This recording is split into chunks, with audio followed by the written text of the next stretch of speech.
Oke, silakan moderator kita malam hari ini, Sis Ana Chandra, silakan. Kita sudah relay ke channel-channel YouTube dan Facebook. Iya, baik. Terima kasih, Bro Kodek. Shalom, selamat malam Bapak Ibu Saudara sekalian.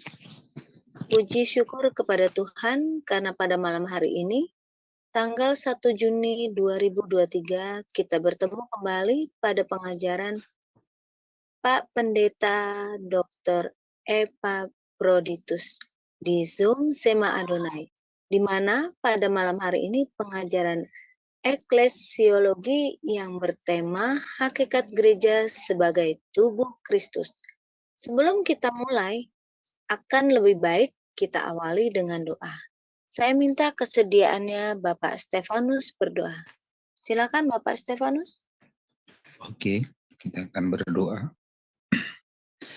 Segala puji, segala hormat, dan segala kemuliaan nama-Mu ya Bapa. Kembali kami mengucap syukur kepadamu. Malam hari ini kembali kami berkumpul di dalam room ini ya Tuhan. Sebagaimana kami ada, ini semua karena berkat pertolongan Tuhan, kesehatan, kekuatan yang selalu baru di dalam kehidupan kami, sehingga kami kembali datang menyembah Tuhan, belajar merenungkan kebenaran firman Tuhan. Dan malam hari ini saya berdoa Tuhan buat pengajar kami malam hari ini ya Tuhan. Kiranya Tuhan urapi dengan kuasa Roh Kudus-Mu sehingga apa yang akan disampaikan malam hari ini boleh memotivasi di dalam iman percaya kami kepada Tuhan. Dan juga kami berdoa buat teman-teman kami yang ada di dalam room ini ya Tuhan. Kiranya Tuhan memberkati, mengurapi setiap hati kami masing-masing Tuhan. Sehingga apa yang akan kami dengar firman malam hari ini boleh masuk di dalam dasar hati kami dan kami boleh belajar untuk melakukannya Bapa. Terima kasih Bapa. Juga alat internet kami kiranya Tuhan Yesus memberkati, jauhkan dari hal-hal yang tidak kami inginkan Bapa. Dan semua oleh pimpinan kuasa Roh Kudus-Mu.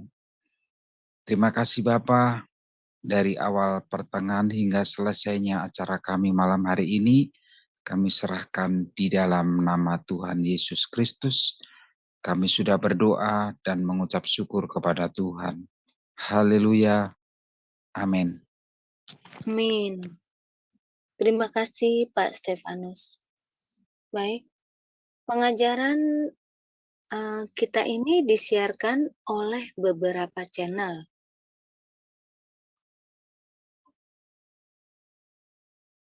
Ya, channel-channel yang menyiarkan pembelajaran kita itu yaitu Sema Adonai Apologetik, Omihen, Epaphroditus Bhakti Satoto, Uti Watimena, Ferdinand Warhana, Sudut Pandang Lain, Nebu Ali, Batu Karang, Antara Channel, Garnet Sidan, Agus Kurnia Facebook, Dul Levit Facebook, Agus Kurnia Facebook, Abi Ismail Channel, Codex FH Channel. Terima kasih buat channel-channel yang menyiarkan pembelajaran kami dan jangan lupa like, komen, dan subscribe bagi yang belum supaya pengajar-pengajar kami ini menjangkau jiwa-jiwa yang belum menerima Yesus Kristus. Nah, seperti biasa, sebelum narasumber kita membawakan materi, kita akan lihat video beliau untuk memperjelas siapa narasumber kita. Silakan Bro Kodek.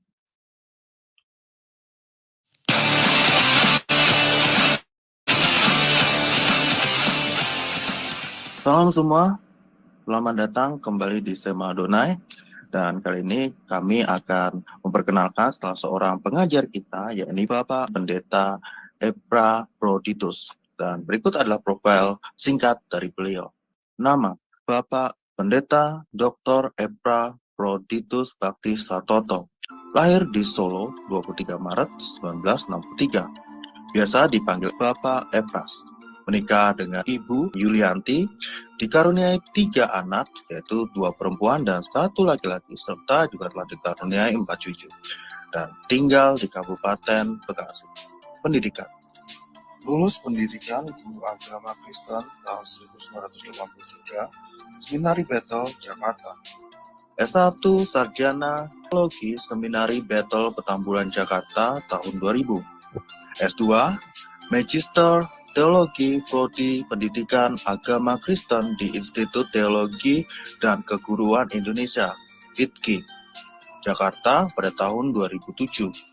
S3 Konsentrasi Pendidikan Agama Kristen di STT Kadesi Yogyakarta.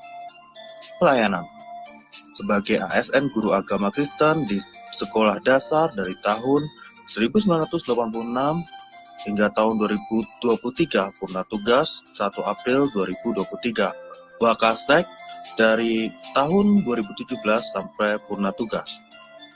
Menggembalakan di GBI Rehoboth Papan Mas dari tahun 1991 sampai sekarang, dan Villa Bekasi Indah 2 dari mulai tahun 1998 sampai sekarang.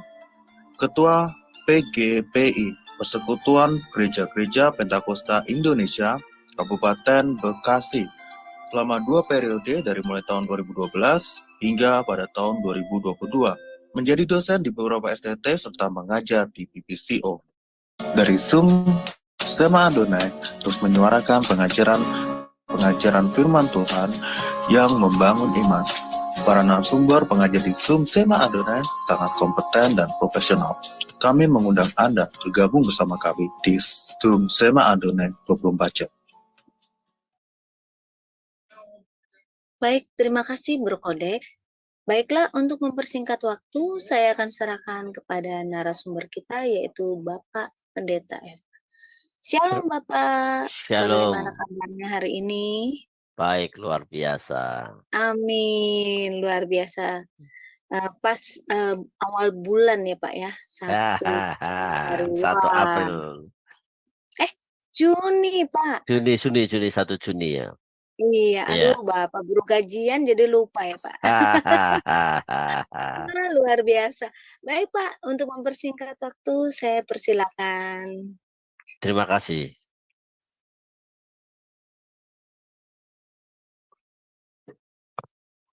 Pertemuan kedua ini, tanggal 1 Juni 2023, kita bicara hakikat gereja sebagai tubuh Kristus. Kalau pertemuan pertama kemarin kita belajar arti gereja, etimologi tentang gereja, arti eklesiologi, hubungan gereja dengan basilia, yaitu kerajaan Allah, dan kita harus memiliki pola hidup kerajaan Allah yang seperti dalam doa Bapa kami. Saat ini kita akan belajar tentang hakikat gereja sebagai tubuh Kristus. Dalam perjanjian baru, Bapak Ibu, digambarkan bahwa gereja Tuhan itu sebagai umat Allah. Sebagai umat Allah. Dalam arti, kalau ia sebagai umat Allah, berarti Tuhan sebagai Allahnya. Umat Allah di sini ada dalam Keluaran pasal 3 ayat 7, di mana Tuhan mengingat perjanjian Abraham, Ishak, dan Yakub. Mengingat umatnya yang ada di Mesir. Sehingga dia mengutus Musa. Nah, dari sini kita tahu bahwa kita bisa menjadi umat Allah. Itu tidak semua orang. Kita bisa menjadi umat Allah harus masuk di dalam sebuah perjanjian. di mana kita memiliki sebuah komitmen untuk mengabdi dan menyembah. Hidup sesuai dengan pengaturan Tuhan. Hidup sesuai dengan yang saya katakan minggu yang lalu dalam pemerintahan teokrasi. Kalau di negari Indonesia ini ada demokrasi, tetapi sebagai umat Allah, ia adalah dalam pemerintahan teokrasi dalam arti bahwa peraturan perundang-undangan datang daripada Allah. Hidup kita harus ada dalam pimpinan dan penyertaan Tuhan. Dalam perjanjian baru, bahwa dalam Wahyu 21 ayat 3 ini bicara tentang langit baru dan bumi baru. Siapakah yang boleh mendiami langit baru dan bumi baru nanti adalah orang yang disebut umat Allah. Umat Mesias, gereja Tuhan, ya, eklesia. Jelas yang namanya gereja Tuhan sebagai tubuh Kristus, ia harus hidup sama seperti Kristus hidup. Hendaklah kamu sempurna sama seperti Bapamu sempurna. Dalam 1 Yohanes 2 ayat yang ke-6, siapapun yang mengatakan bahwa ia hidup di dalam Kristus, ia wajib hidup sama seperti Kristus hidup. Kita harus menyontoh, sebagai umat Allah, kita harus menyontoh Yesus. Menyontoh itu dalam Alkitab disebut ipogramos, menyontek. Kita sebagai umat Allah untuk dapat mendiami langit baru dan bumi baru seperti Wahyu pasal 21 itu, kita wajib hidup sama seperti Kristus hidup. Hendaklah kamu sempurna sama seperti Bapamu sempurna. Loh Pak, apakah kita manusia sempurna, bisa sempurna? Bisa. Saat kita percaya pada Yesus Kristus, gereja percaya kepada Yesus Kristus, maka gereja diberikan Roh Kudus yang memampukan kita sempurna. Pertama, kita punya bakat untuk sempurna. Kemudian kita mesti harus berkumpul dalam kesempurnaan itu. Dan kesempurnaan sesungguhnya nanti saat Tuhan memanggil kita. Kalau dapat diilustrasikan, kalau orang masuk ke kuliah, katakanlah saja sarjana teknik, ia nanti akan dapat disebut sarjana teknik. Tetapi saat dia mendaftar dan diterima, dan dia harus mentaati administrasi dan peraturan-peraturan perkuliahan, itu dia punya bakat. Saat dia terima, dia punya bakat untuk menjadi sarjana. Nah, dalam proses perkuliahan, itulah proses pendewasaan. Sebagai umat Allah, harus jelas dipastikan kita harus hidup sama seperti Tuhan. Yang kedua, bahwa gereja dalam perjanjian baru digambarkan sebagai bait Allah.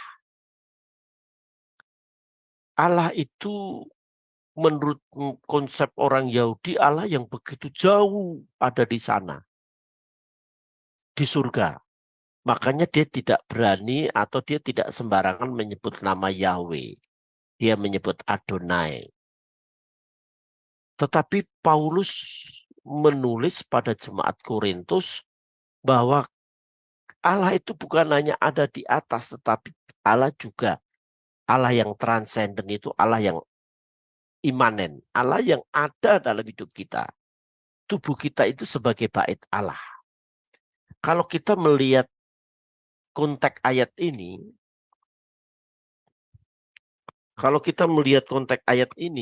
Bapak Ibu, di Korintus terjadi percekcokan. Aku golongan Paulus, aku golongan Apolos, golongan Petrus. Nah, mereka tidak ada kesatuan. Maka Paulus menulis bahwa kita ini, saya hanya menanam dan menyiram, tetapi Tuhan yang mempertumbuhkan. Dalam ayat yang ke-16, kita itu adalah kawan sekerja Allah, kita adalah bangunan Allah, kita itu adalah bait Allah. Kalau Allah berdiam dalam hati kita, berarti Allah yang memerintah. Dalam Yohanes 17 ayat 17 itu SMS. Doa Yesus SMS, semua menjadi satu. Semua menjadi satu. Nah, orang yang hidupnya dipimpin oleh Allah, jelas hidupnya juga sebagai bait Roh Kudus. Kita harus menyadari bahwa Allah yang kita sembah itu Allah yang juga ada di dalam hati kita. Makanya roh yang ada dalam hati kita lebih besar daripada roh yang ada dalam dunia ini. Sebagai bait Roh Kudus, kalau kita melihat akan konteks ayat ini, bagaimana mereka hidup dalam percabulan dan perzinahan. Ya, kita harus menyadari bahwa tubuh ini tidak boleh untuk jatuh dalam perzinahan. Kita harus menjaga tubuh ini sebab tubuh kita ini adalah bait Roh Kudus. Kalau Roh Kudus diam dalam hidup kita, jelas hal-hal yang kudus, hal-hal yang benar, hal-hal yang sesuai dengan kehendak Allah, karakter Allah, atribut Allah, sifat-sifat Allah, itu mesti ada dalam kehidupan gereja Tuhan. Yang saya katakan bahwa gereja di sini dalam arti pribadi kita. Ya. Pribadi kita harus menunjukkan karakter Tuhan. Tuhan Yesus sendiri mengatakan apa yang masuk ke dalam mulut itu tidak menajiskan, tetapi apa yang keluar dari dalam mulut itu yang menajiskan. Sebab dari dalam itu akan keluar sumpah serapah, hal-hal yang menajiskan. Kalau hati kita ada Roh Kudus, jelas perkataan kita perkataan yang kudus. Kudus, gados, yang minggu yang lalu kita belajar, sesuatu yang disisihkan dari dunia ini diperuntukkan oleh sesuatu yang mulia. Ya, jadi kata kudus ini menunjuk bahwa perkataan kita harus hal-hal untuk kemuliaan nama Tuhan. Sebagai bangunan Allah.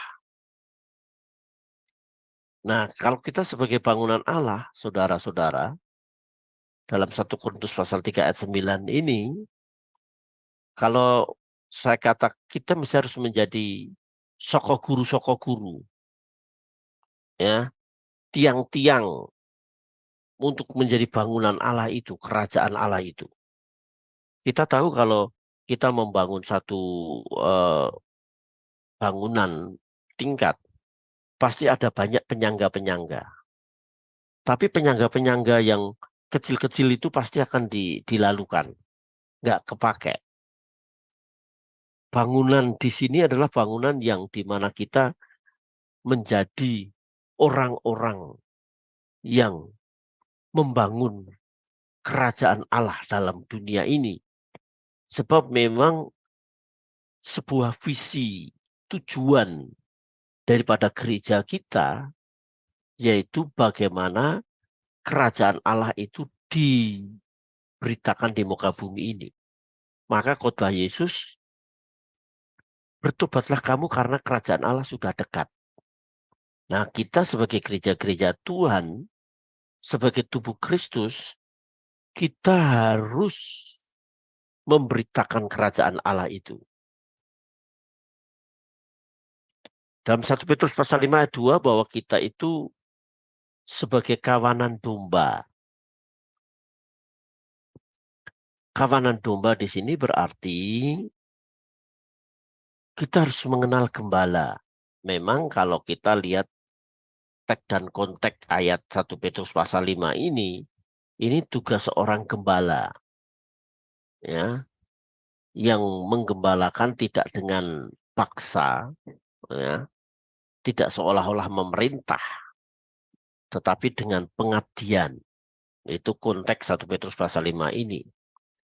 Nah, kalau kita sebagai kawanan domba, jelas domba harus memperanakkan domba. Gembala memperanakkan gembala tentunya. Ketika Tuhan Yesus berkata kepada Petrus, apakah kamu mengasihi aku? Gembalakanlah dombaku. Sampai 3 kali, kata domba itu pertama anak domba. Terus kemudian menuju kepada domba yang dewasa. Kita mesti harus menjadi seorang anak Tuhan atau gereja Tuhan. Gereja yang tidak mandul. Domba yang tidak mandul. Domba yang mesti harus menghasilkan domba lain. Ini tugas gereja. Bagaimana kita dapat membangun kerajaan Allah, memberitakan kerajaan Allah itu. Domba harus memperanakkan domba, murid harus bisa memuridkan. Bagaimana kita bisa menjadi memuridkan orang kalau kita sendiri tidak dimuridkan. Dan kita di Sema Adonai dimuridkan, dipersiapkan. Nah, sebagai kawanan domba. Nah, kalau kita menjadi kawanan domba, jelas kita harus taat pada gembala. Harus tunduk. Sebagai tubuh Kristus, kita harus tunduk pada kepala. Itu nanti kita akan singgung dalam uraian-uraian berikutnya. Dengan waktu yang ditentukan tentunya. Sebagai kawanan domba.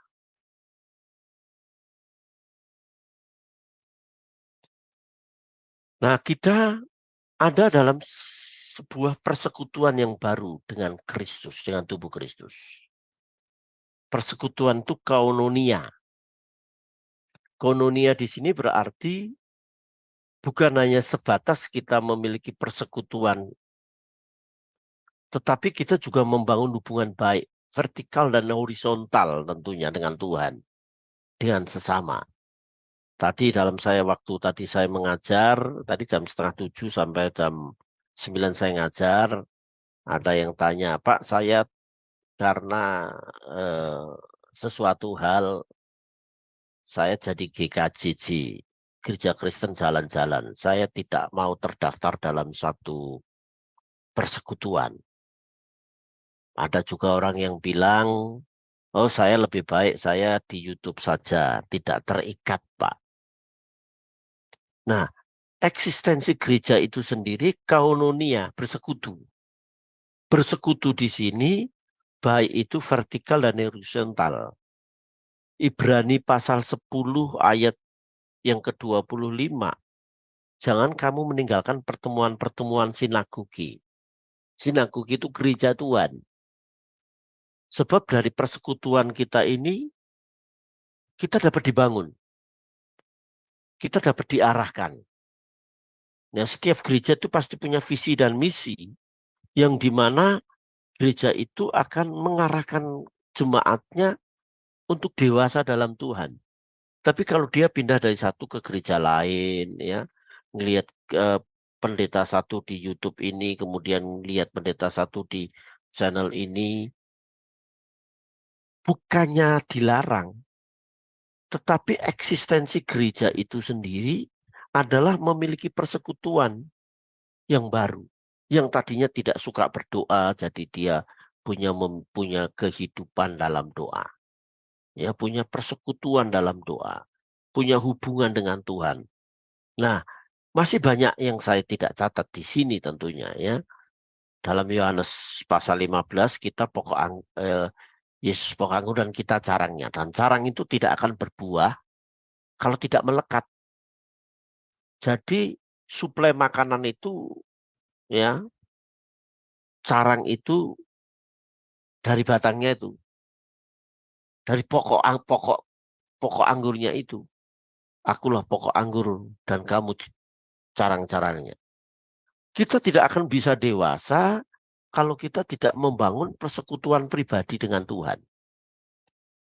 Jadi kalau orang disebut memiliki menjadi gereja Tuhan harus membangun persekutuan yang baru, yaitu hidup dalam doa. Semua orang bisa berdoa, tetapi tidak semua orang punya kehidupan doa. Doa itu yang susah bukan merangkai kata-kata atau menghafal doa Bapa kami. Orang dunia kita ajarin membaca doa Bapa, menghafal doa Bapa kami bisa. Tetapi hidup sesuai dengan doa Bapa kami belum tentu bisa. Yang susah dalam doa itu bagaimana kita disiplin, di mana kita komitmen, kita menyangkal diri, ya, sekalipun capek, sekalipun ngantuk, terus membangun diri. Semua orang bisa berdoa, banyak orang bisa berdoa maksud saya, tetapi tidak semua orang membangun persekutuan secara konsisten dan konsekuen dengan Tuhan. Nah, orang-orang yang membangun hubungan dengan Tuhan dalam perjanjian lama, dalam Yesaya 11 ayat 1 sampai 2 itu ada hikmat, knowledge, understanding, wisdom, counsel, itu hikmat, pengertian, nasihat, keperkasaan, pengenalan, kesalehan, dan takut akan Tuhan. Ini dalam Yesaya 11 ayat 1 sampai 2. Dalam 1 Korintus pasal 12 itu karunia hikmat. Orang yang disebut gereja Tuhan sebagai tubuh Kristus di mana Roh Kudus ada di dalamnya, dalam 1 Korintus 12 itu ada banyak karunia, tetapi dikerjakan satu, yaitu Roh Kudus, yaitu karunia hikmat. Hikmat itu dalam perjanjian lama hukmah, dalam perjanjian baru subia. Ya, Efesus pasal 5 berapa itu 15 ya. Ya. Pergunakanlah waktu yang ada sebeberapa hari ini jalan. Ya. Nah, kau bijaksana, hidup bijaksana. Janganlah kamu bodoh. Bodoh itu asopia. Tetapi biarlah kamu bijaksana. Itu sopia, hikmat. Kata hikmat ini bukan hanya menunjuk kebijaksanaan. Ya. Bukan hanya bicara soal kebijaksanaan. Tetapi kata hikmat itu juga menunjuk tentang kompetensi, skill. Dan hikmat itu harus kita kembangkan. Ya dalam Yakobus pasal yang pertama, kalau kamu kurang hikmat, hendaklah kamu minta hikmat kepada Bapa, kepada Allah yang tidak memandang bulu. Nah, kita harus mendapatkan hikmat. Dan hikmat Allah itu dapat kita miliki kalau kita bergaul dengan Tuhan melalui doa dan firman. Sangat beda jelas orang-orang yang suka membaca firman Tuhan dan mendapat hikmat dalam dia mengambil keputusan, dalam dia meluapkan kemarahan, dalam dia menegur orang, dalam dia membimbing orang. Itu kalau orang memiliki karunia hikmat, dia akan belajar seperti apa yang Tuhan katakan. Sebab hikmat itu datang daripada Allah. Karunia yang kedua, karunia pengetahuan. Pengetahuan di sini dalam Filipi 3 ayat yang ke-10, yang kukendaki mengenal. Mengenal atau mengetahui itu diterjemahkan ginosko. Ginosko. I know. Ginosko itu adalah memahami, mengerti berdasarkan pengalaman. Ya, ada oida. Dan masih ada juga kalimat-kalimat mengetahui dalam bahasa Yunani ada 4. Tetapi yang kukendaki mengenal dia, Paulus itu, yaitu mengenal dengan Tuhan secara pribadi. Pengenalan yang to be continue, terus-menerus. firman Allah, umatku binasa karena tidak mengenal aku. Ya, tidak mengenal. Pengetahuan di sini pengetahuan akan kebenaran firman Tuhan. Yang tahu pikiran saya itu saya. Yang tahu pikirannya Tuhan, itu ya Tuhan sendiri. Yaitu kuasa Roh Kudus. Nah, pengetahuan ini merupakan sebuah karunia yang mesti harus kita kembangkan. Terus, sebab itu bagian kita. Kita akan semakin mengenal Tuhan kalau kita membangun hubungan kita dengan Tuhan melalui pengenalan akan Tuhan, melalui firman Tuhan. Ya.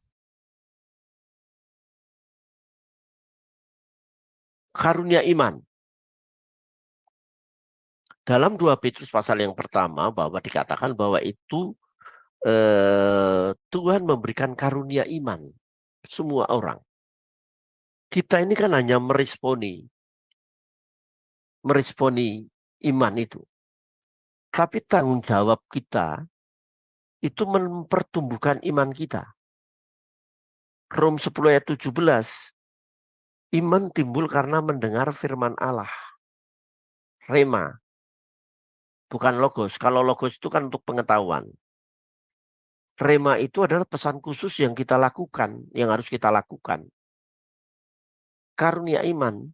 Jadi tanggung jawab kita itu menerima iman, mempertumbuhkan iman, mempertahankan iman, dan menyebarkan iman. Jadi bukan hanya sebatas kita percaya. Semua orang mendapat karunia iman. Tetapi karunia iman yang di sini Bapak Ibu adalah karunia iman yang luar biasa. Yang tidak semua orang diberikan. Kalau yang tadi karunia iman untuk kita bertumbuh, berkembang, ya, itu semua diberikan.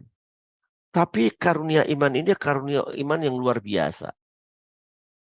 Saya pernah mendengar pendeta berkhotbah, ya, tanah orang diukur, dijadiin ini pasir, nanti jadi gereja. Diukur tanah orang, dia punya iman, tapi akhirnya tanah itu jadi miliknya, diberikan untuk gereja. Tapi saya tidak perlu cerita orangnya tentunya. Dulu satu kali saya mengundang pengkhotbah. Wah, khotbahnya berapi-api. Dia cerita, saudara saya dari Manado, saya antri karcis. Saya tidak bawa duit, saya punya iman dapat karcis. Saya dapat juga, saudara. Saya juga terheran-heran itu. Saya pergi ke showroom, berdoa di situ. Tumpang tangan dapat mobil. Itu mobil akhirnya saya dapat saya. Itu karunia iman yang luar biasa. Kita nggak boleh nyontoh-nyontoh. Tanah orang kita ukur-ukur dalam nama Yesus jadi milik saya, jadi gereja. Kalau saudara tidak punya karunia iman itu, saudara bisa digebukin orang. Atau antri karcis. Nyontoh antri karcis tanpa duit. Saya punya karunia iman. Bisa diketawain apalagi masuk showroom mobil, tumpang tangan ke mobil, bisa ambil pegang satpam. Kita harus bisa membedakan karunia iman yang luar biasa dengan karunia iman yang mesti harus kita pertumbuhkan. Orang yang ada di dalam Kristus, dia memiliki sebuah karunia hikmat, karunia pengenalan akan Tuhan, pengetahuan tadi, juga karunia iman. Ya, jadi kita mesti harus bisa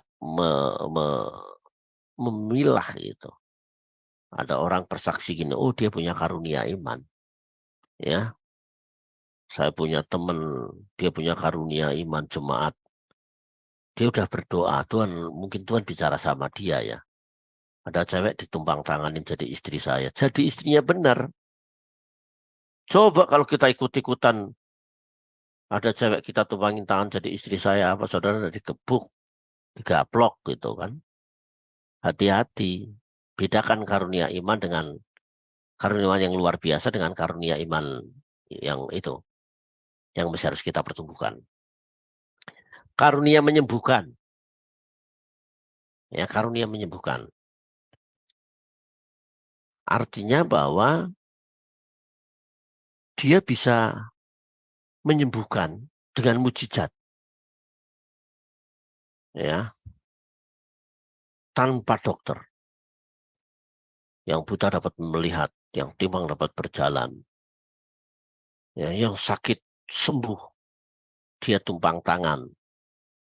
Nah, karunia-karunia ini adalah karunia yang mesti harus kita pertumbuhkan, kita kembangkan dalam arti kita bangun dalam persekutuan dengan Tuhan. Sebab dia yang membuat karunia mujizat yang tidak masuk akal terjadi. Itu mujizat.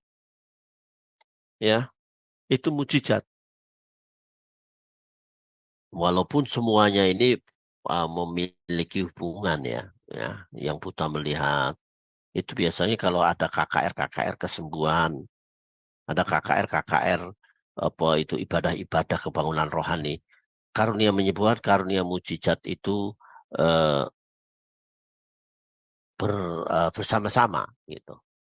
Ada orang punya karunia mujizat menyembuhkan orang mati. Ada orang mati dipanggil, orang matinya dipukul. Wah! Bangun dia. Yang saya pukul roh kematian.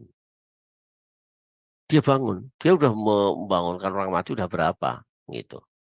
Tapi jangan coba-coba kita ikut-ikutan gitu. Orang mati kita pukul. Bisa kita diborgol polisi malah. Itu kan karunia mujizat. Itu didapatkan oleh orang-orang yang memiliki hubungan dengan Tuhan. Doa puasanya udah tingkat tinggi, puasa 40 hari, usah lekat dekat dengan Tuhan. Nah, kita yang masih berangkat pagi, pulang malam, doanya hanya cuma say hello aja sama Tuhan. Doanya kayak Zoom meeting. Ya. Saya di sini sama Bu Heni dekat, kelihatan bisa ngomong. Ya, sama Bu Ana Kirana ngomong gitu, dekat. Walaupun jauh, yang satu di New York, satu di Hong Kong. Tapi dengan Zoom dekat. Jauh jadi dekat. Gitu loh. Anak Tuhan jangan begitu. Saya dekat sama Tuhan. Sebenarnya dia jauh. Orang dia berangkat pagi kerja. Udah doanya aja, Tuhan terima kasih saya sudah bekerja, Tuhan tolong pujilah namamu, haleluya, amin, tidur. Dia kelihatan dekat, tapi sebenarnya jauh. Itu Zoom meeting dengan Tuhan. Tapi nggak ada di sini yang Zoom meeting sama Tuhan. Kita semakin lekat dekat dengan padamu gitu saudara. Ya, karunia bernubuat. Karunia untuk meramal apa yang akan terjadi masa yang akan datang. Itu nubuat. Nubuat ini hanya datang karena dari Tuhan. Ya, Roh Allah sendiri yang menubuatkan sesuatu. Tapi kalau nubuat itu dibuat-buat bukan nubuat. Namanya lu buat-buat. Beda. Antara lu buat sama nubuat itu beda. Nah, bagaimana kita bisa membedakan? Satu, bagaimana kita lekat dekat dengan Tuhan. Dua, bagaimana kita melihat kehidupan yang berdoa, yang menubuatkan itu. Gitu. Ya, jangan suka menubuatkan, dibuat-buat.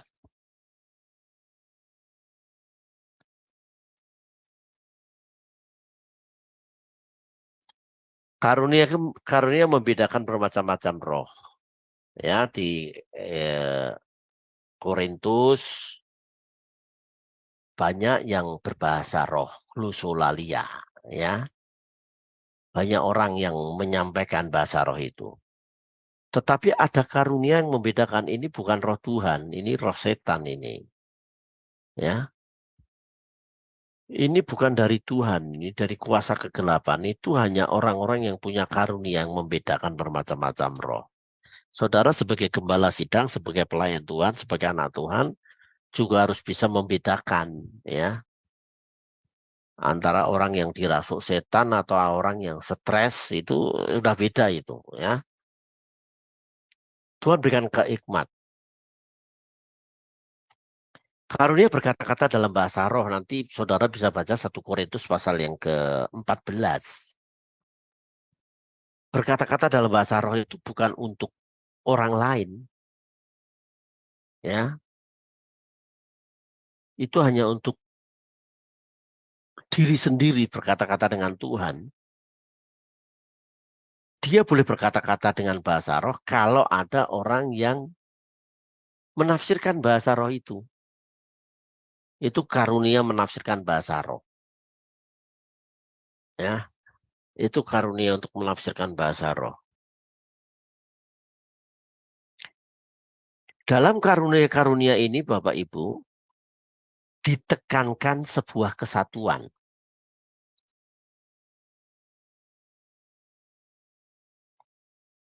Paulus menentang sifat individualistis. Gereja itu tidak ego, mengasingkan diri, eksklusif. Ya, kalau kita eksklusif, menarik diri, ya, bukan inklusif. In kan masuk ke dalam, masuk ke dalam. Kalau eks itu kan keluar. Bagaimana kita bisa menjadi garam dan terang dunia? Zaman now ini kan banyak orang egois. Udah kumpul bersama masing-masing megang HP. Hidup dalam dunianya sendiri. Makanya saudara yang ngambil S1 atau S2 atau S3, coba cari tesis, disertasi atau apa itu skripsi.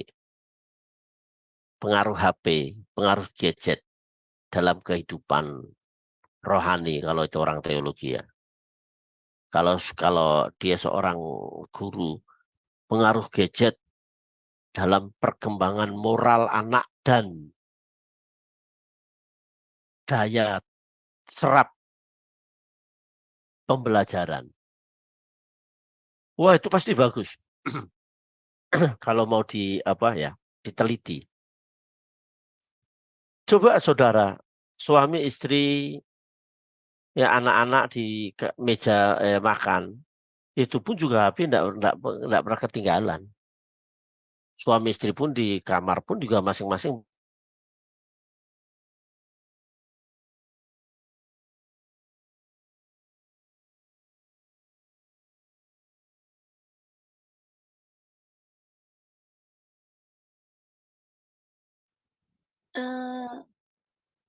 Pak, maaf Pak, suaranya kurang nggak kedengaran, maaf.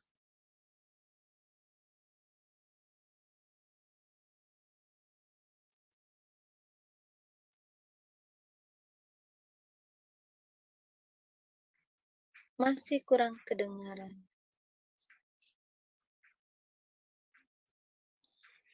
Ya Pak Epras, kehilangan suaranya Pak Epras.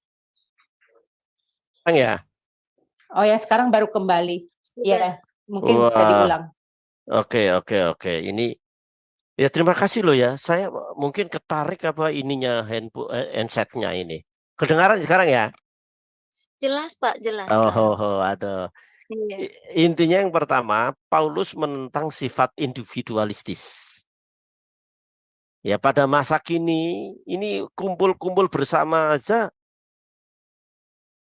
yang dipegang masih gadget. Ngobrol. Makanya saya tadi sarankan kalau yang mau ngambil skripsi atau tesis atau disertasi, coba lihat pengaruh gadget dalam pertumbuhan rohani, pengaruh gadget dalam pertumbuhan moral, pengaruh gadget dalam penyerapan proses perkuliahan atau pembelajaran. Itu bagus. Ya, kalau itu mau diteliti dengan sungguh-sungguh pasti mendapatkan sesuatu yang yang bagus. Nah, tolong sekali lagi kalau suara saya kurang, tolong dikasih tahu ya, Bu Anak ya. Makasih. Nah, kalau orang individualistis dalam gereja adalah suatu yang menghinakan eksistensi gereja itu sendiri. Melecehkan gereja dalam arti bahwa sebuah gereja itu mestinya yang tadi SMS, semua menjadi satu. Tubuh Kristus itu yang nanti kita akan singgung, satu tubuh terdiri dari beberapa anggota. Ya, tubuh Kristus adanya satu kesatuan dan bergandeng tangan. Makanya lagunya ku tak pandang dari gereja mana, asal kau berdiri atas firman-Nya. Kan lagunya gitu. Kalau hatimu seperti hatiku, gitu kan. Artinya hatinya Tuhan gitu. Filipi pasal 2 ayat yang pertama, itu di dalam Kristus ada nasihat, dalam Kristus tidak mementingkan diri sendiri. Ya, aku perlu kau perlu aku gitu ya, ya. Suami berkata kepada istri, aku perlu kau perlu aku gitu. Gembala berkata pada pengurus, aku perlu kau perlu aku gitu. Anak juga perlu. Kita saling bergandengan tangan, masa orang dunia kalau di Indonesia itu kan ada lagu pop ya. Tanpamu apa artinya? Tanpamu terasa hampa. Lah dunia aja bisa berkata begitu loh. Kita tubuh Kristus adanya satu kesatuan bergandeng tangan. Tidak ada gap Apolos, apa itu golongan Petrus, golongan Paulus gitu. Ini golongan orang kaya, ini golongan orang miskin, ini golongan Chinese, ini golongan Batak, ini golongan, aduh kalau sudah begitu, tunggu tanggal mainnya gereja itu akan hancur. Tidak ada sebuah kesatuan. Dan Tuhan ingin akan adanya sebuah kesatuan. Sebab salah satu panggilan gereja adalah kaunonia. Ini nanti akan kita singgung dalam pertemuan yang ke-11 atau 12 nanti. Dipanggil untuk bersekutu. Koinonia itu ada dua dimensi. Satu dipanggil bersekutu bersama-sama. Ya. Adanya sebuah kesatuan. Dan yang kedua, dimensi yang kedua mengambil bagian. Koinonia dari kata koin. Mengambil bagian. What must I do for you? Apa yang kulakukan bagimu? Apa yang kulakukan untuk gerejaku? Apa yang kulakukan buat hamba gembalaku? Nah, gereja Tuhan itu bukan hanya sekedar kumpul rame-rame hore terus pulang, yang penting ibadah. Apa bedanya dengan arisan? Apa bedanya dengan kumpul-kumpulan yang lain? Ya, makanya tubuh Kristus itu harus membangun sebuah kesatuan. Kenapa harus kesatuan? Karena ada perbedaan. Ya, cara berpikir, cara bicara, latar belakang suku, latar belakang pendidikan, latar belakang ekonomi, begitu saudara. Ya, karakter seseorang itu beda-beda. Tetapi bagaimana perbedaan-perbedaan dalam gereja itu menjadikan kita itu satu, ya, menjadikan kita terus tetap menjadi satu. Arti tubuh Kristus. Tubuh Kristus untuk orang Yahudi, ya, kepala suku atau pemimpin. Itu ayat-ayatnya di situ. Ya, bentar. Maaf, ini saya salah copy. Untung saya arti kepala ini. Ya,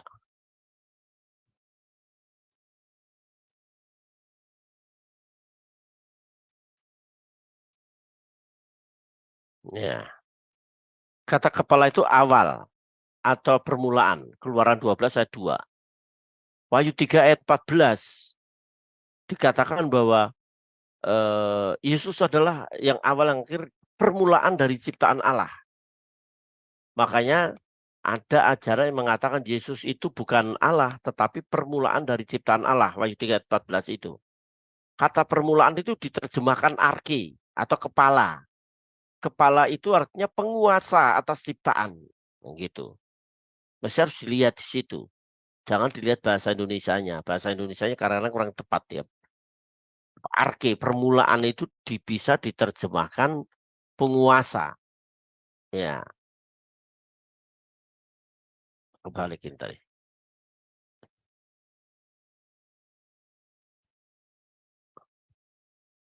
Kata kepala di sini sebagai kepala, kalau Kristus sebagai kepala, maka Yesuslah yang memiliki otoritas.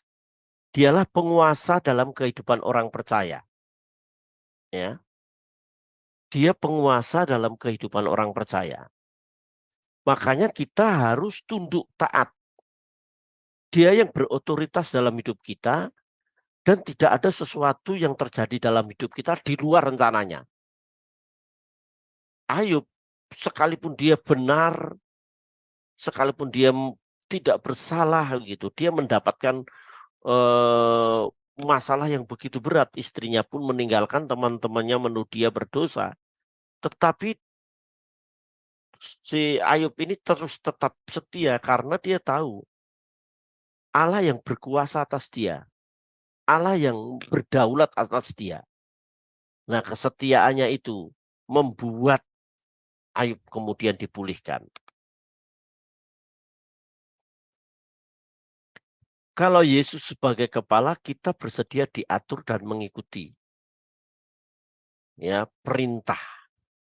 Kalau kamu mengasihi aku, kamu harus melakukan perintahku.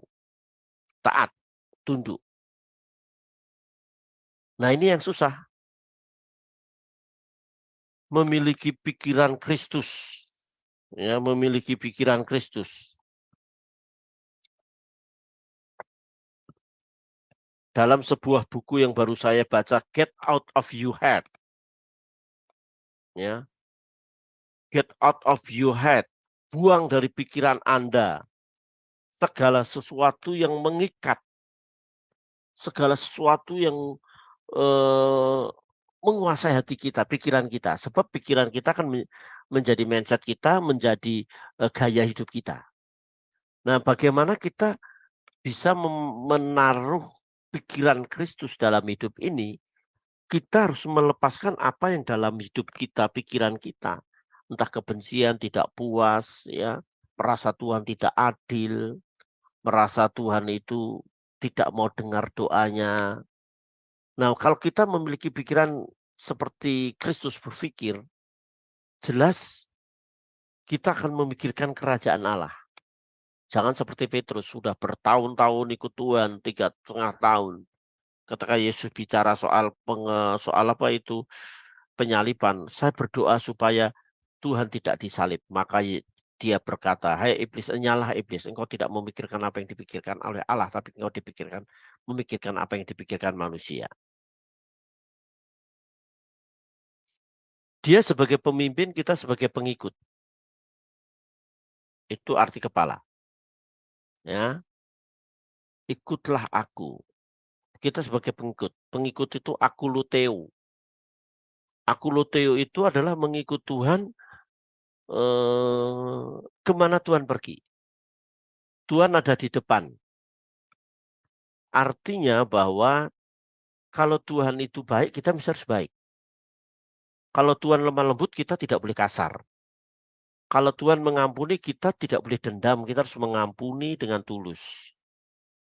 Ya, kalau Tuhan Yesus suka memberi, kita pun mesti harus menyontoh. Nah, itu menjadi pengikut.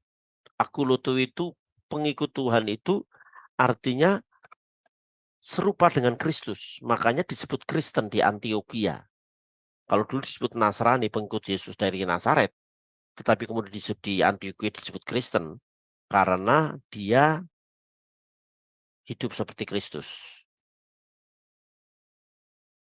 Iya. Saya bicara berapa menit ya Ibu ya? Ini sudah 45 menit Ibu. Oh, nggak apa-apa Pak, sampai selesai. Oh, sampai selesai ya? Oke, oke. Saya Iya. percepat aja.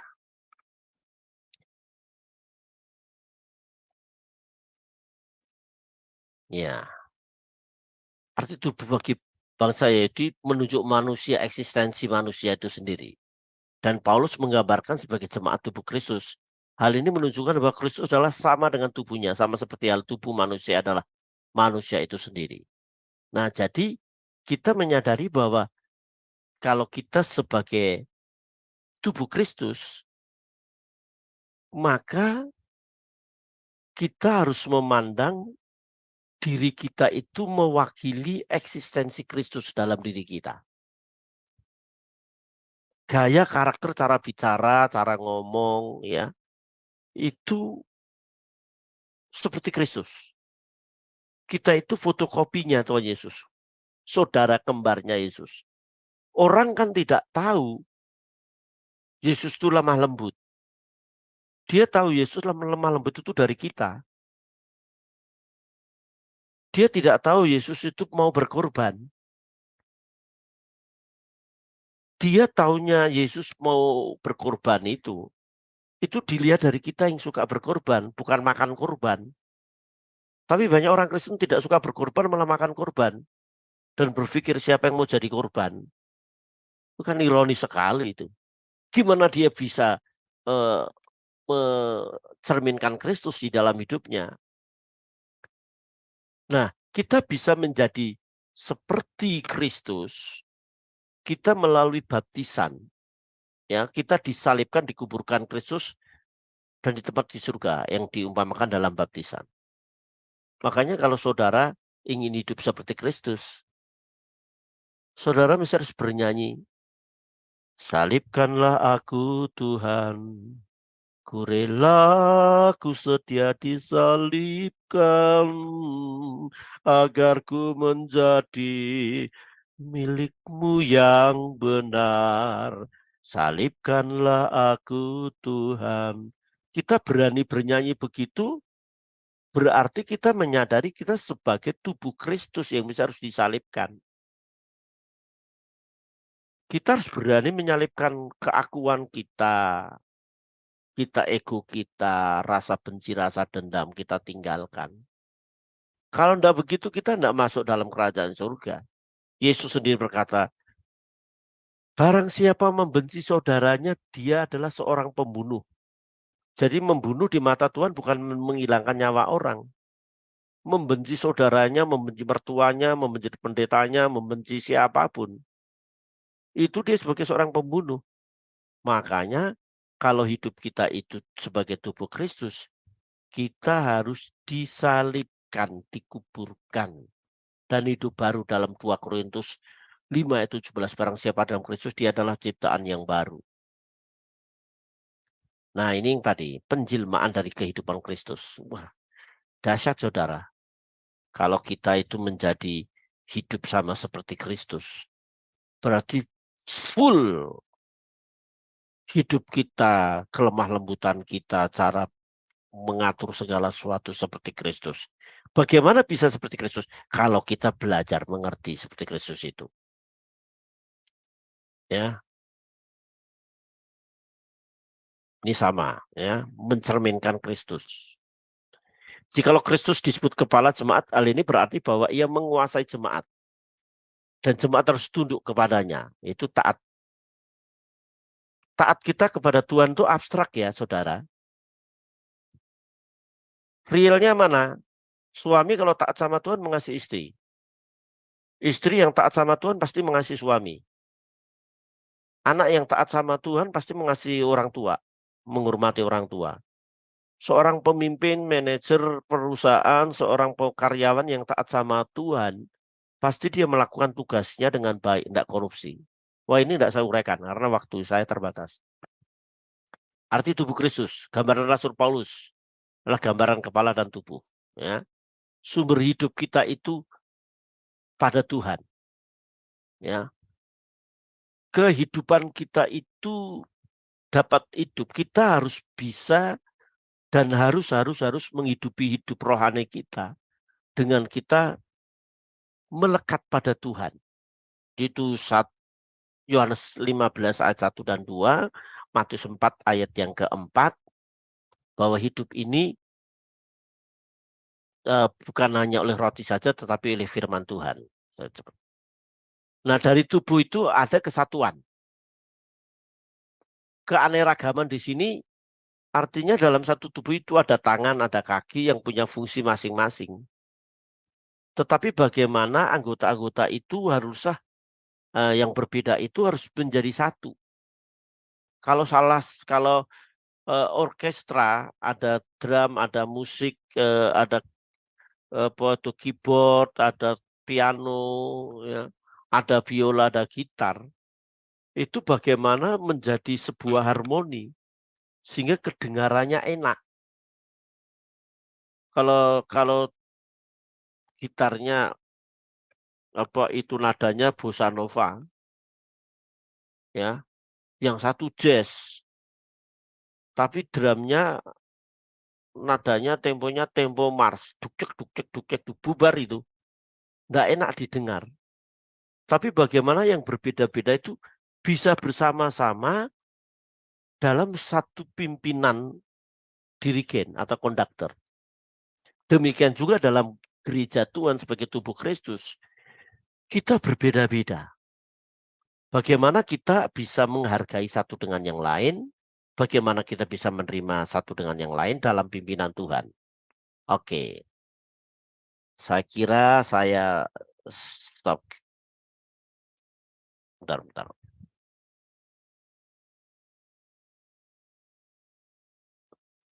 Screen kok tidak ada ya?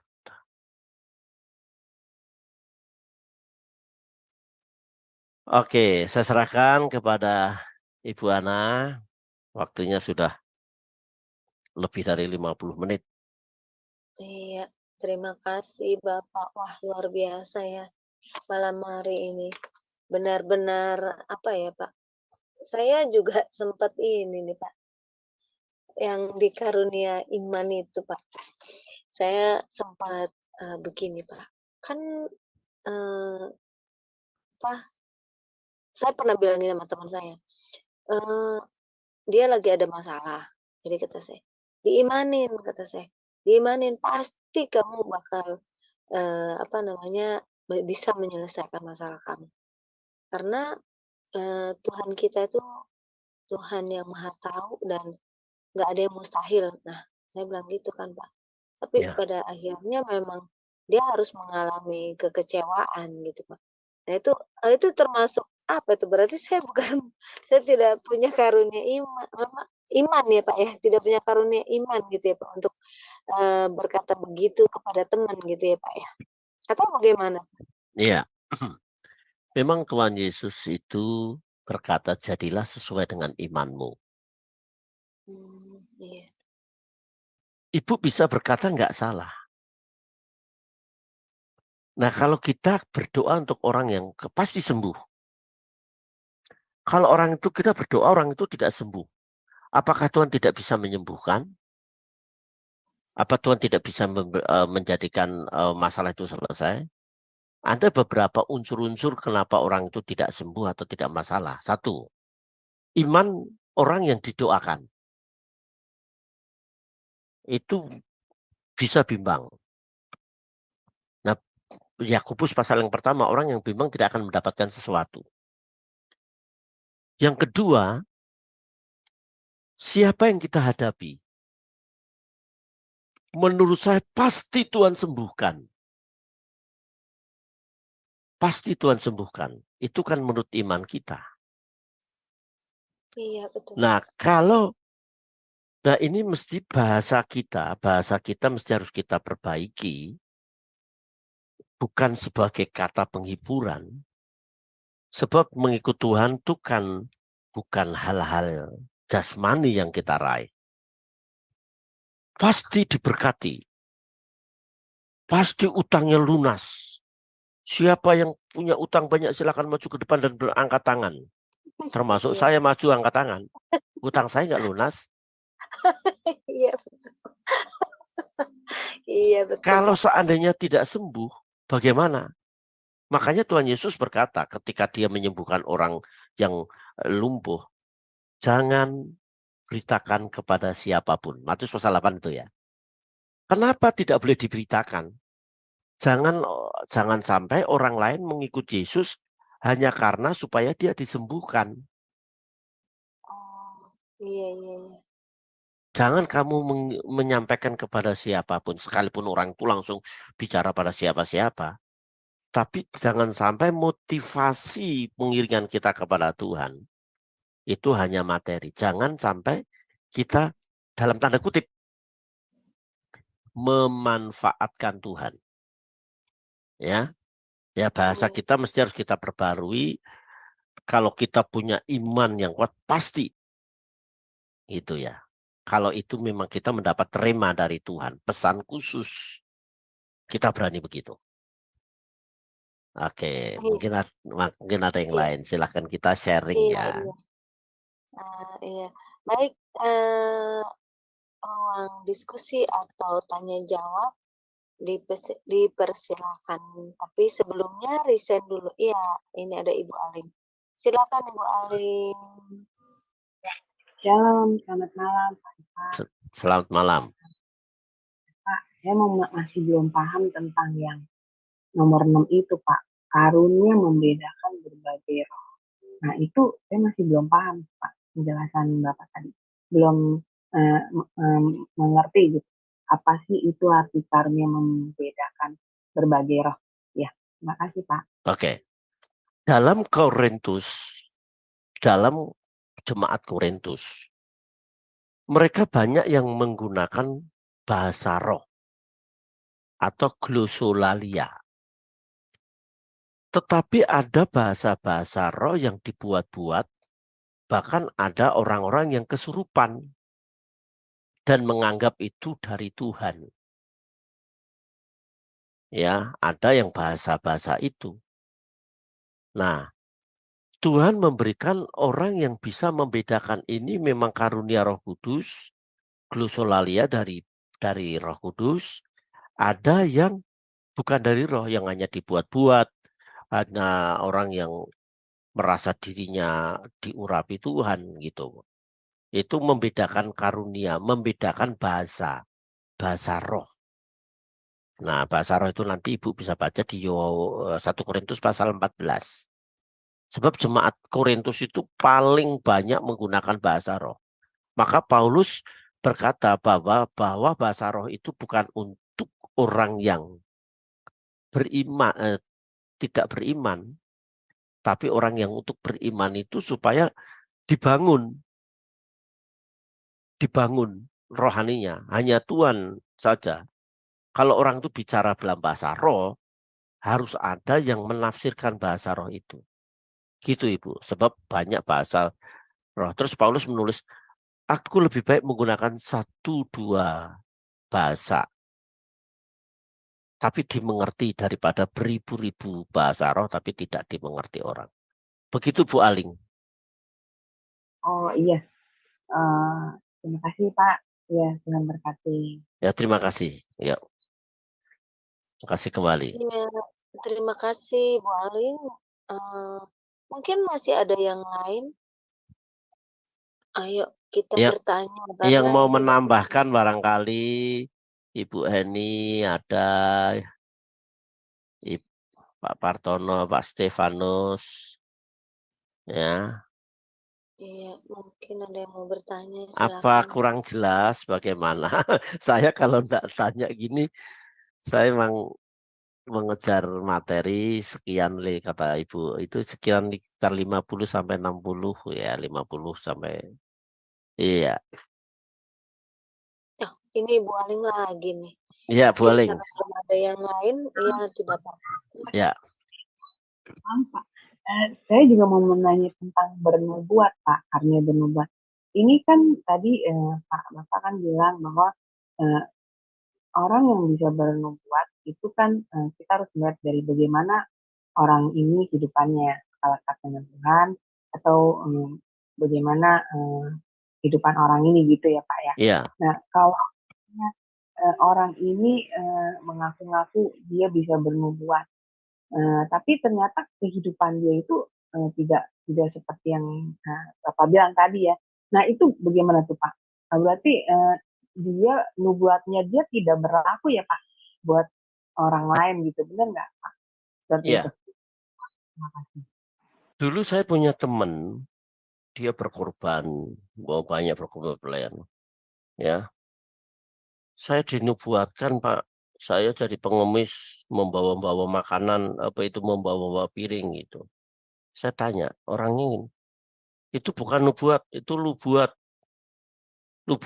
itu. Ibu jangan percaya. Daripada ibu nanti stres, apalagi dia orang yang baru percaya pada Yesus. Gitu.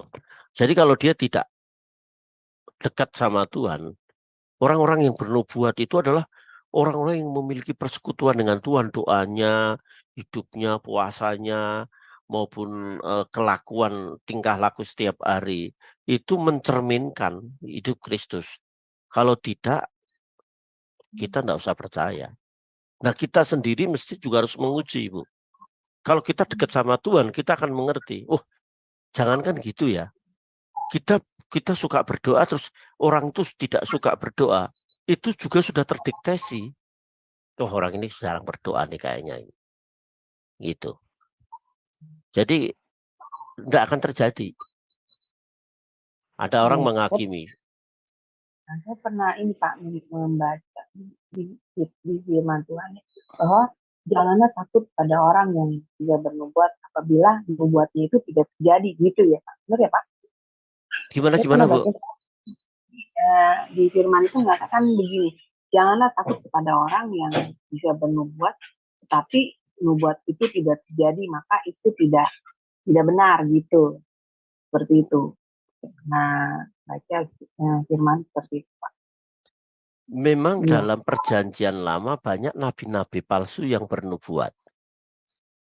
Jangan gentar, jangan takut akan nubuat itu. Dan itu tidak akan terjadi. Itu nabi-nabi palsu.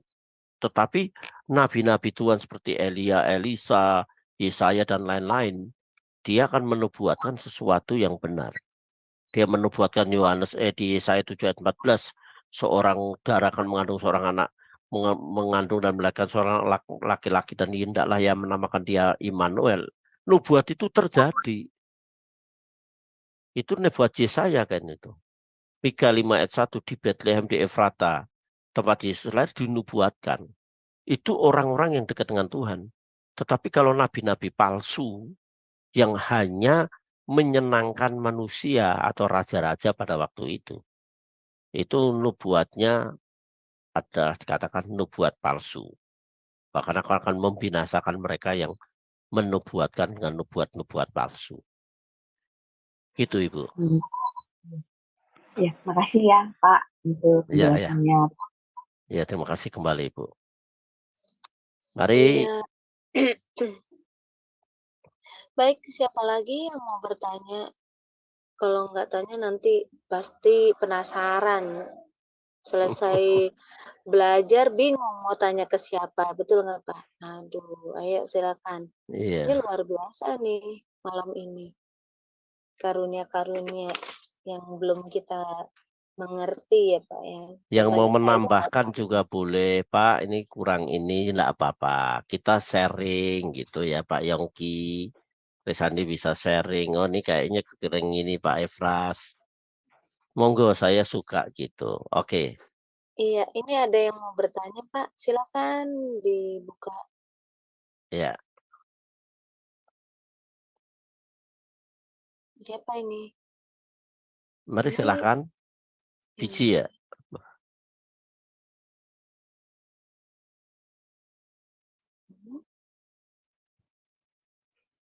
Ada 2 Ibu. Iya. Shalom Pak Ebra. Ya, shalom. Mau tanya Pak, kan kita semua sepakat kalau Alkitab itu sudah final ya Pak ya. Artinya tidak mungkin ditambahi ataupun dikurangi. Ya. Tapi pertanyaan saya, bagaimana ini korelasinya dengan nubuat-nubuat yang ada, Pak? Itu saja, Pak. Mohon pencerahannya. Terima kasih, Iya. Pak. Nubuat adalah sebuah kejadian sesuatu yang akan datang. Bukan penambahan firman. Firman itu ada 7 sifat kitab, ya. Salah satu sufisiente, ya. Alkitab itu sudah cukup. Tidak perlu pernyataan Allah lagi. Nah, nubuat-nubuat itu biasanya di mana Allah memiliki rencana atas orang itu, Pak. Tidak mungkin Tuhan memberikan sebuah nubuat dan nubuat itu menjadi sebuah pengajaran. Biasanya sebuah peristiwa gereja ini akan negara ini akan dipulihkan, negara ini akan begitu menuai jiwa-jiwa, gereja ini akan bertambah-tambah jiwa gitu. Jadi tidak sebuah pengajaran, tapi itu sebuah peristiwa.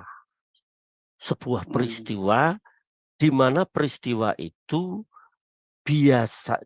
bukan biasanya, peristiwa itu di dalamnya ada rencana Tuhan untuk orang itu, untuk gereja itu, atau untuk negara. Gitu, Pak. Artinya kejadian secara khusus yang akan terjadi untuk kelompok atau orang khusus, gitu Pak ya? Tidak Ya, betul. bersifat universal.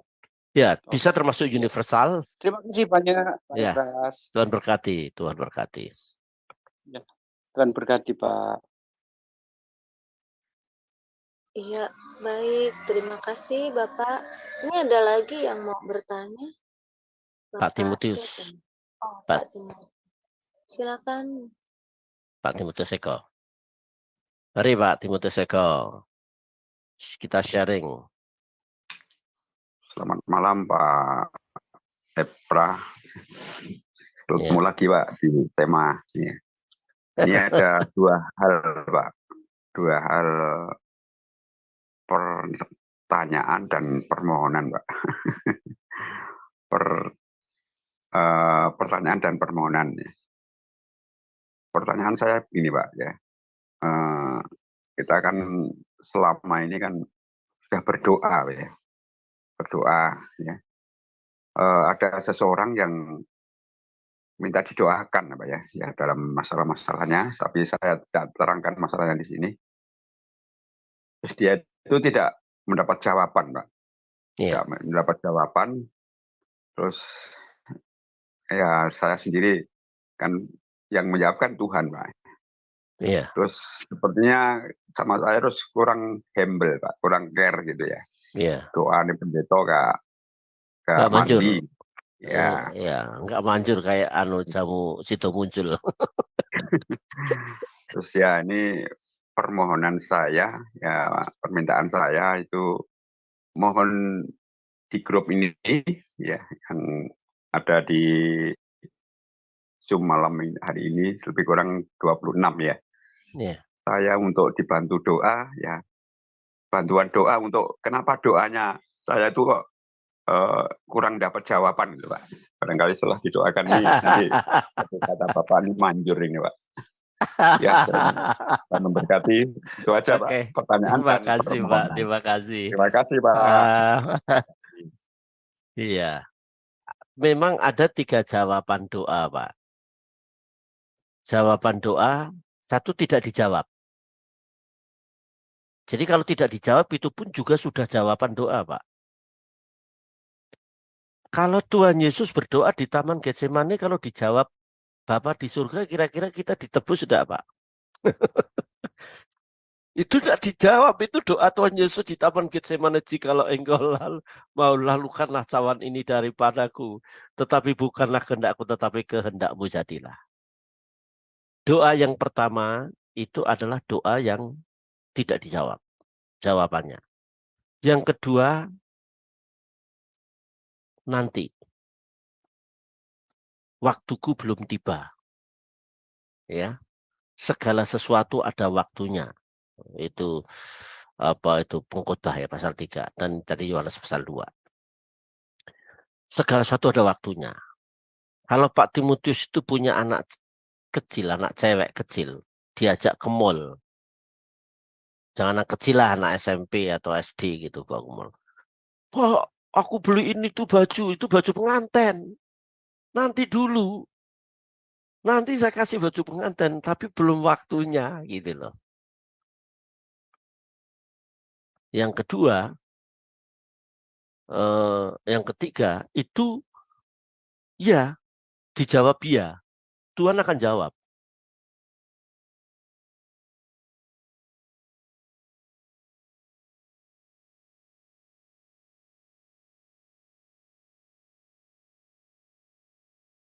Itu loh.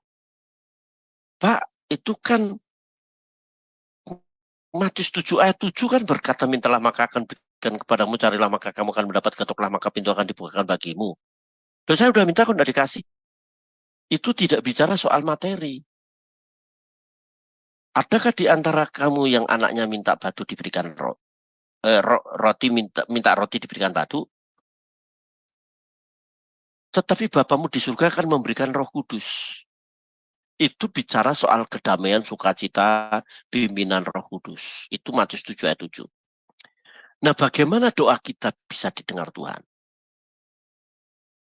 Jelas yang pertama kita harus memiliki kepekaan dengan Tuhan. Memiliki kepekaan dengan Tuhan. Kita harus membangun doa kita dengan doa puasa dan lain-lain. Kita akan peka. Ya. Waktu kita kecil, anak-anak kita, waktu kita jadi anak-anak itu, kalau kita minta ke bapak kita gitu, kan kita, wah ini bapak ini baru wajahnya kayak pepaya mengkel, kita minta mungkin belum dikasih nih. Kita peka, karena kita bergaul. Ya, kita bergaul. Pergaulan yang ginosko tadi, tiap hari, itu menyebabkan kita peka dengan Tuhan. Sehingga doa-doa kita sudah tidak lagi perkara-perkara jasmani. Bagaimana kita menyenangkan Tuhan, bagaimana kita hidup dengan Tuhan, berkenan kepada Tuhan. Nah, itu pasti nanti akan membuat kita itu tidak memanfaatkan Tuhan dalam hidup ini. Perkara-perkara pasti Tuhan, Bapamu di surga mengetahui kamu memerlukan semuanya. Itu Matius pasal 6 ayat 31 atau 32 itu. Gitu Pak. Bagaimana bisa berdoa? Punya pergumulan pribadi dengan Tuhan dan peka. Dan kita akan berdoa pergumulan itu, ya, dengan Pak Timotius itu. Gitu bagaimana Pak Timotius? Tadi Pak Timotius ya? Iya Pak. Bagaimana Pak Timothy? Masih mau Pak bertanya Timotius lagi, Eko. Oke. Next barangkali. Itu. Iya. Ini ada lagi Pak Partono. Ya, silakan Pak Partono dibuka mic-nya. Oke Pak Partono, dibuka itu unmute. Iya. Halo. Halo ya, Pak, selamat malam. Selamat malam. Ya, tadi Bapak sempat disampaikan tentang seperti iman, karunia, misalkan contoh itu kan bicara tentang iman. Saya itu mau tanya Pak, kadang secara pribadi saya itu kadang bingung antara iman dan perasaan itu Pak. Jadi supaya apa yang saya sampaikan itu bukan perasaan tapi iman gitu loh. Jadi perbedaan iman dan perasaan itu loh Pak. Jadi apa yang saya sampaikan itu biar iman bukan perasaan gitu Pak. Iya. Terima kasih Pak. Iman itu sendiri, kalau kita mau melihat definisi iman dulu ya Pak ya. Iman itu dari kata aman, emunah dalam perjanjian lama, emunah aman, yaitu memegang teguh akan janji Tuhan. memegang teguh akan seluruh janji-janji Tuhan. Kemudian iman dalam perjanjian itu baru itu pistio, I believe. Taat dan tunduk, setia kepada Tuhan. Jadi orang kalau beriman mesti dia harus taat dan dia harus setia kepada Tuhan. Nah, kalau perasaan itu bicara soal hati. Soal hati kita. Rasanya saya. Tetapi iman itu, tindakan iman itu harus didasarkan firman. Nah, bagaimana kita dapat bisa membedakan firman, iman dan perasaan? Jelas itu melalui sebuah pergumulan secara pribadi. Jadi nanti seperti Paulus mengatakan di 1 Korintus pasal 7, ini bukan dari Tuhan, tetapi menurut saya bisa membedakan. Nah, perbedaan itu hasil dari pergumulan dengan saudara Bapak Partono baca firman Tuhan begitu. Itu nanti semakin akan memahami. Misalnya saat ini saya minum teh ya, minum kopi. Wah, kopi ini kalau dikasih gula satu sendok kecil, rasanya kayaknya kurang manis. Kalau banyak itu manis sekali. Nah, untuk manis sekali, kurang manis, nah itu melalui pengalaman secara pribadi. Saya tidak bisa menunjukkan, oh ini perasaan, oh ini kayaknya perasaannya. Ambisi dan visi itu beda. Ada orang punya ambisi ini, itu termasuk perasaan dia. Wah, ambisi saya, gereja saya harus 2.000 orang. Itu kan hanya keinginan. Perasaan itu kan keinginan, Pak. Keinginan pribadi. Tapi kalau iman itu didasarkan firman Tuhan. Ya. Saya yakin dalam doa saya Tuhan memberkati ya saya. Itu iman. Bagaimana Pak Partono? Ya. Paham, Pak. Paham. Ya, jadi kata hati, keinginan, ambisi, beda dengan visi, beda lagi dengan iman. Iman itu didasari firman Tuhan, didasari percaya saya bahwa Tuhan akan tolong. Karena saya pegang firman Tuhan, dia tidak akan pernah meninggalkan. Ya, begitu Pak. Ya. Sampun Pak, cekap atau sapi-sapi. Terima kasih Ibu. Karena enggak tahu sapi-sapi apa. Kiai Jawa. Ya, masih ada lagi Pak Partono atau bagaimana? Sudah jelas? Sudah Pak. Oke. Tanya lagi boleh. Barangkali masih ada yang mau ditanyakan. Seperti ini Pak. Iya. Kita sembuh gitu loh. Ini antara iman atau perasaan. Seperti itu kadang saya agak kebingungan. Gimana Pak, coba diulangin Pak? Misalkan ini dari kata-kata saya yakin pasti saya sembuh gitu loh. Ini kadang kasih diri atau perasaan atau iman gitu kadang. Ya. Apakah itu positive thinking? Ya, itu positive thinking apakah iman gitu. Kalau kita berkata saya pasti sembuh karena Tuhan menyembuhkan, karena dialah penyembuh, karena bilurnya menyembuhkan, nah itu iman didasari firman.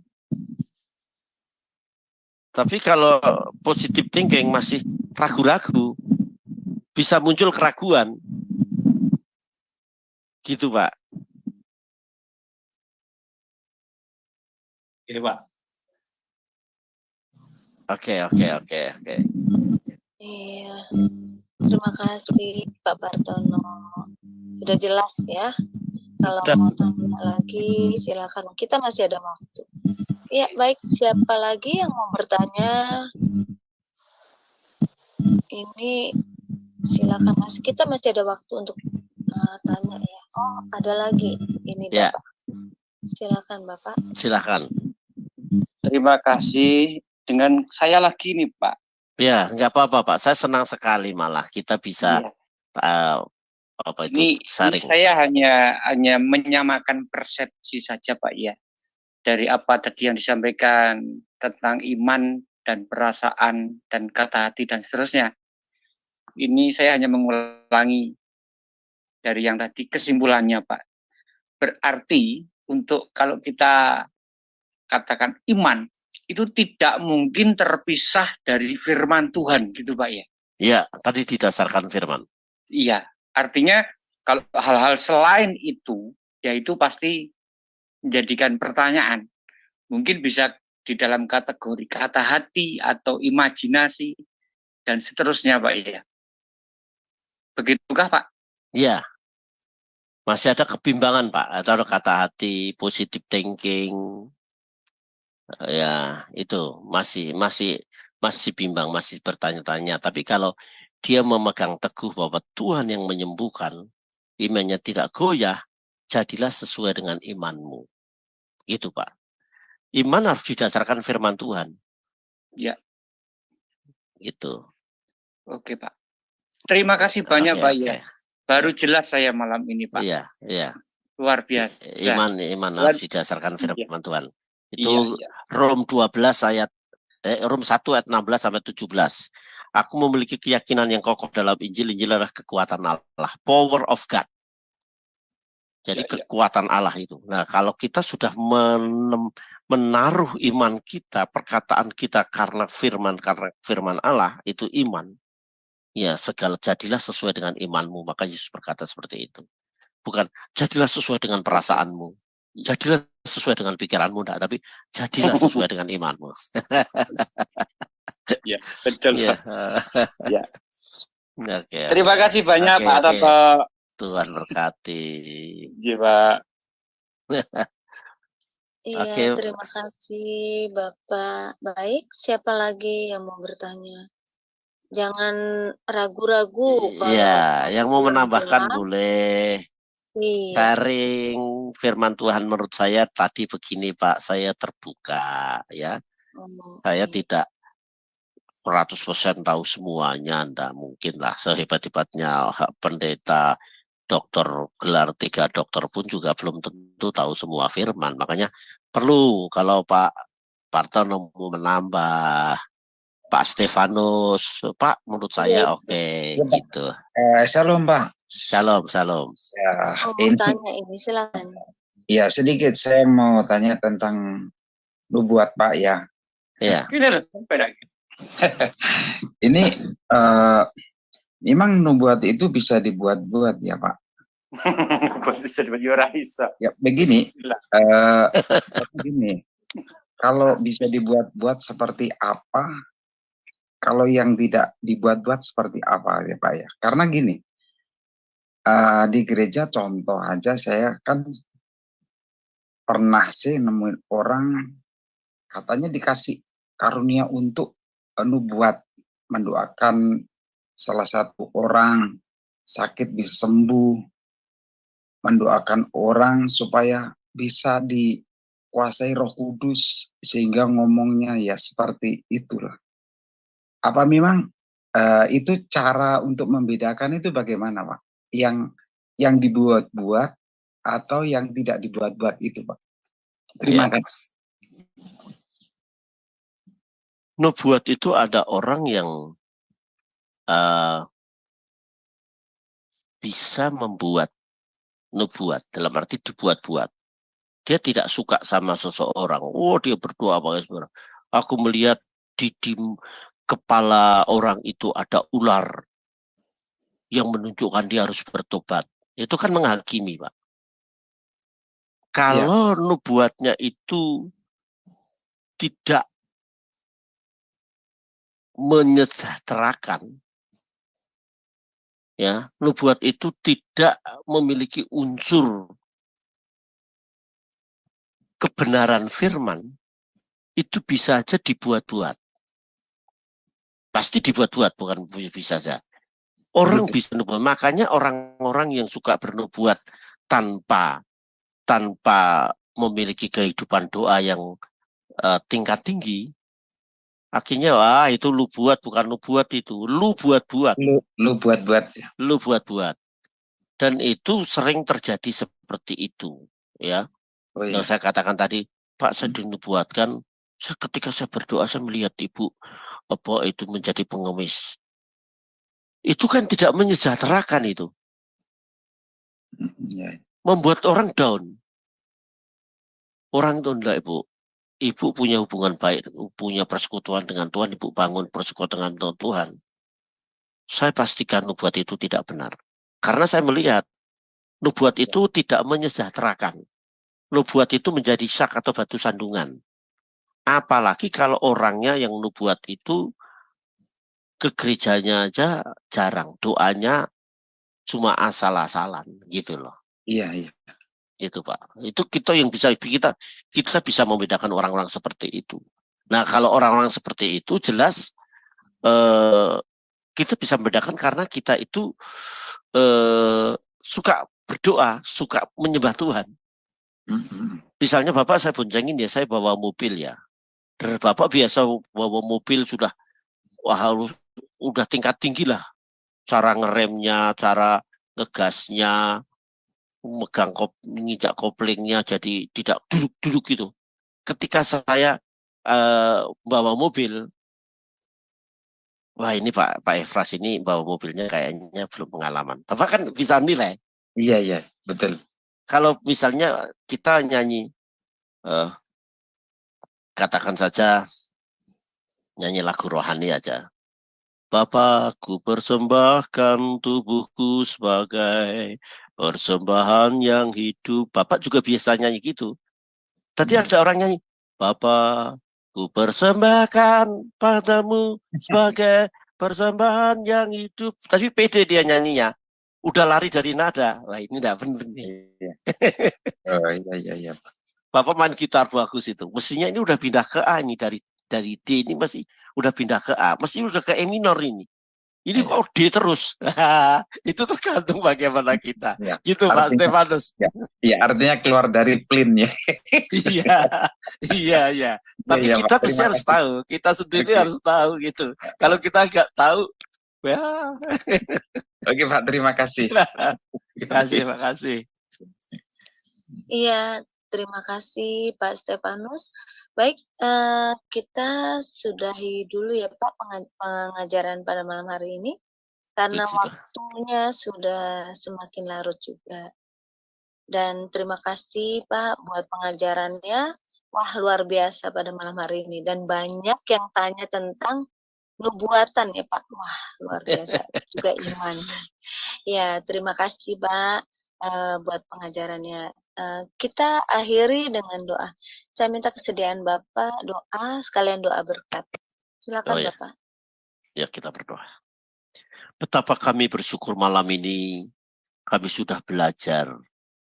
Ajar kami sadar betul bahwa diri kami adalah tubuh Kristus. Kami adalah fotokopi Tuhan yang mesti harus mencerminkan Tuhan sendiri dalam hidup kami. Sehingga orang lain dapat mengenal kebaikan, kasih. Mengenal Tuhan yang lemah lembut melalui kehidupan kami. Bapak terima kasih. Hamba-Mu sudah berhenti. Ambillah Roh Kudus. Memberikan penjelasan lebih lanjut dan memberi kekuatan untuk kami hidup dalam kebenaran-Mu. Berkati seluruh yang telah berjih lelah di Semaat Adonai Tuhan. Memberkati mereka. Hamba tidak menyebutkan satu persatu.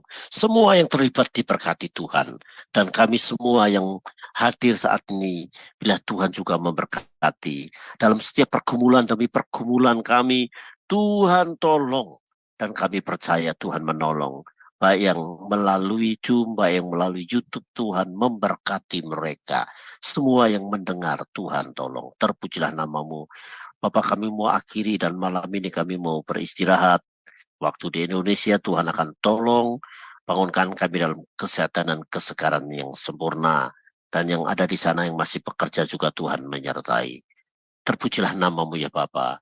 Kiranya damai dan sejahtera daripada Allah Bapa dalam kasih Kristus Yesus Tuhan dan persekutuan Roh Kudus menyertai seluruh jemaat Tuhan sekarang sampai Maranatha. Dalam nama Tuhan Yesus Kristus kami berdoa. Amin. Amin. Tuhan memberkati. Amin. Terima kasih Bapak. Sami-sami Pak. Sama-sama. Terima kasih. Terima kasih buat semuanya yang ada di Zoom ini, juga yang mendengarkan di YouTube, live YouTube. Jangan lupa kembali lagi ikut belajar pengajaran Bapak kita ini di setiap hari Kamis, jam yang sama, jam 9. Terima kasih semuanya. 9.10 ya? Jam 9 saya baru keluar. Jam 9 lewat 10 menit ya Pak ya? Iya. Sebab jam 9 saya sebenarnya sudah minta kurang 5 menit, tapi ya saya tetap disiplin. Jam 9 saya baru keluar, jam 9:05 saya langsung masuk. Iya, terima kasih. Iya, nggak apa-apa Pak. Kita semua ini tetap setia menunggu pengajaran dari Bapak. Iya, karena depan, ini keren banget pengajaran malam ini. Iya, terima kasih. Ya, Tuhan berkati semuanya. Tuhan berkati bagi Tuhan Yesus memberkati. Ibu Aling, Tuhan berkati semua. Shalom. Selamat malam. Shalom Ibu, Tuhan berkati semuanya. Wah, mantap.